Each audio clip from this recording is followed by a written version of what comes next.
Chelsea pata umana kule Mercedes Benz.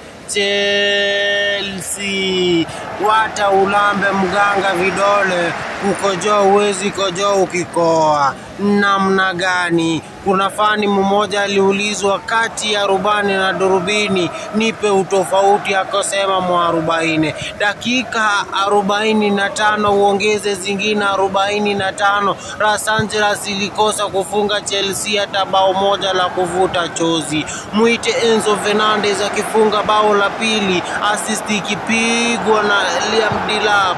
Alafu bao la kwanza lilafungwa na Pedro Neto, assist ikiwa yake Nicolas Jackson ni Msenegali. Enza Maresca na dansi kule nje, nikikupa taswira kamili. Chelsea Club World kwa Group D inakuwa ya kwanza, alama 3, mabao 2.